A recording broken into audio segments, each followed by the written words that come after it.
Кум Төркенинде кырсыктын кесепетинен оор техниканын айдоочусу 1988 жылы жаран каза болду. Маалыматты Кумтур Гул компания ишканасынын басма сөз кызматы тастыктады. Учурда окуянын себептерин иликтөө иштери жүрүп жатат.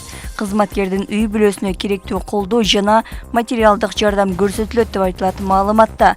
Кырсыктын себептери боюнча иликтөөнүн жыйынтыгы менен кошумча маалыматтар берилет. Казакстанда көмүр шахтасында болгон жарылуудан көз жумгандардын саны 40тан ашты. Издөө иштери уланып жатат. Азаттыктын казак кызматы билдиргендей, шахтада жалпы 1400 кызматкер иштечү. Кырсык болгон учурда 252 киши жер алдында иштеп жаткан. Алардын 206сы өз алдынча чыкканга жетишип, калгандары чыга албай калган. Алдын ала маалымат боюнча жарылууга көмүр казанынан чыккан өрт себеп болгон. Жарылуу 28 октябрга караган түнү ArcelorMittal Темиртау акционердик коомуна караштуу шахтада болгон. Президент Касым-Жомарт Токаев өкмөткө компания менен инвестициялык кызматташууну токтотууну тапшырды. Токаев 29 октябрда каза болгон шахтерлор үчүн улуттук аза күтүү күнү деп жарыялады. Каза болгон жана жабыркагандардын үй бүлөлөрү менен жолугуп ар кандай колдоо көрсөтүүнү убада кылды.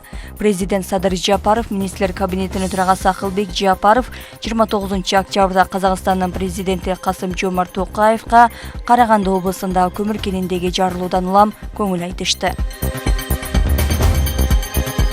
2020 жылы экс-премьер-министр Сапар Исаковга кымбат баалуу сооттолгон автоунаа бергенде белгилүү балбан Мурат Раманов кармалды. Бул тууралуу УКМКдан билдиришти. Аглайык Раманов мыйзамдагы уура тыккан Камчы Кулбаевдин кылмыштуу жол менен алынган мүлкүн өзүнүн атына каттатып, кийин айрым саясатчыларга өткөрүп бергендиги аныкталды.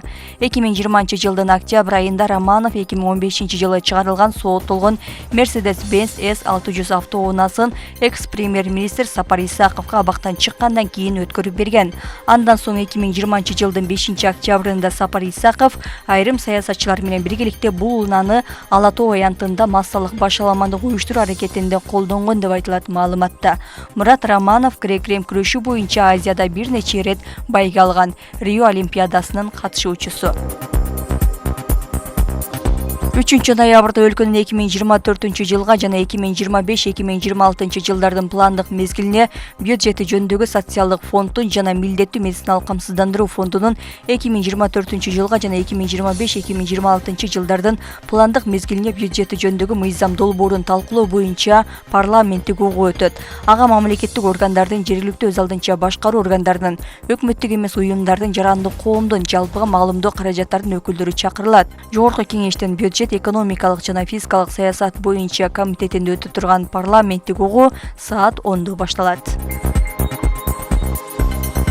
Бишкек Нарын Торгар жолунда Боом Капчык айынын жол бөлүгүндө автоунаа жана темир жол кыймылынын коопсуздук иш-чараларына ылайык 30 октябрдан 3 ноябрга чейин кооптуу таштарды түшүрүү иштери жүргүзүлөт. Бул тууралуу Кыргыз темир жолу мамлекеттик ишканасынан маалымдады.